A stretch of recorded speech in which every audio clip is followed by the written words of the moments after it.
Aujourd'hui, en cette fête de Saint-Joseph, je voudrais vous parler de qui est Saint-Joseph pour Charles de Foucault. Pour cela, je vais me fonder sur des écrits spirituels que Charles de Foucault a écrits à une période charnière de sa vie, à Nazareth, après avoir quitté la trappe et avant de devenir prêtre. Et à Nazareth, vraiment à Nazareth en Palestine, il a vécu dans une cabane à outils en bordure d'un monastère pendant plusieurs mois.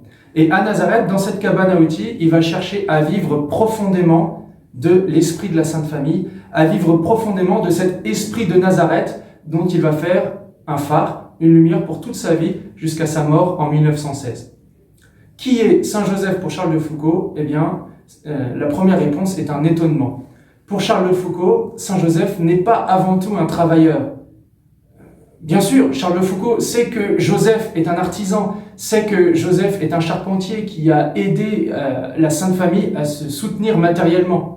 Mais Charles de Foucault est aussi un moine, et Charles de Foucault cherche chez Saint Joseph les vertus avant tout surnaturelles. Il va voir la piété de Saint Joseph, il va voir la charité de Saint Joseph, et il va montrer comment Saint Joseph, en tout cas il va imaginer comment Saint Joseph a beaucoup moins travaillé qu'il n'a prié, qu'il n'a contemplé l'enfant Jésus, qu'il n'a porté attention à ce trésor qui lui était confié. Et ça, pour lui, ça va vraiment être une très grande leçon. Il va apprendre de Saint Joseph comment contempler, comment porter attention à l'enfant Jésus chez lui.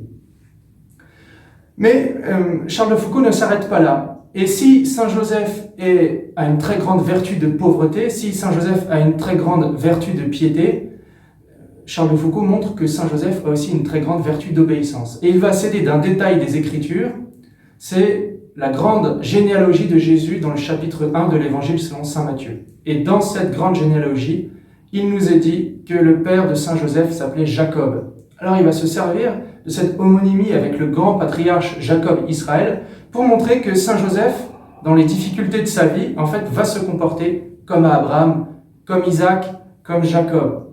Et que Saint Joseph va avoir cette confiance des patriarches en Dieu, que Saint Joseph va avoir l'amour originel que les patriarches portaient à Dieu. Et que Saint Joseph va avoir pour Dieu cette relation si particulière, si ancienne et si belle. Et que Saint Joseph va pouvoir trouver dans les épreuves qu'il va vivre avec la Sainte Famille, en fait, une occasion d'aimer, une occasion de découvrir l'amour de Dieu comme ont pu le faire Abraham, Isaac et Jacob.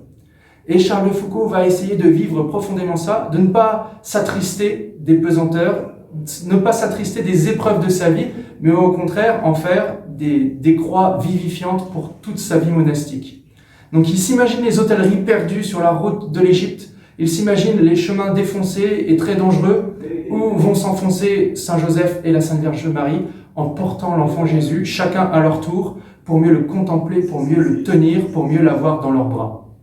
Et Charles de Foucault, de retour avec la Sainte Famille à Nazareth, va aussi s'enfoncer profondément par l'imagination dans cette vie cachée de 30 ans. Et dans cette vie cachée, eh bien justement, il va essayer de se faire le frère en imagination de Jésus, d'être le fils adoptif de Marie et de Joseph, d'être le frère de Jésus qui s'occupe de Jésus, qui sert Jésus, qui prépare les linges pour Jésus, qui console Jésus, qui recueille Jésus, le frère qui prépare une petite lumière pour éclairer Jésus dans la petite maison de Nazareth, où il va vivre un grand dépouillement, une grande pauvreté, mais pour justement vivre uniquement de Jésus. Et Charles de Foucault va avoir cette très belle expression, on n'a pas besoin d'une petite lumière que sont les biens matériels, que sont le confort de nos vies, on a besoin avant tout du grand soleil qu'est Jésus. Et Saint Joseph va être justement le modèle pour vivre cette vie en famille dans une ambiance monastique, dans une ambiance de contemplation. Alors je vous laisse là avec Saint Joseph, j'espère qu'il vous aidera pour vous aussi dans vos foyers, vivre cette spiritualité de la Sainte Famille, et je vous souhaite un très bon carême.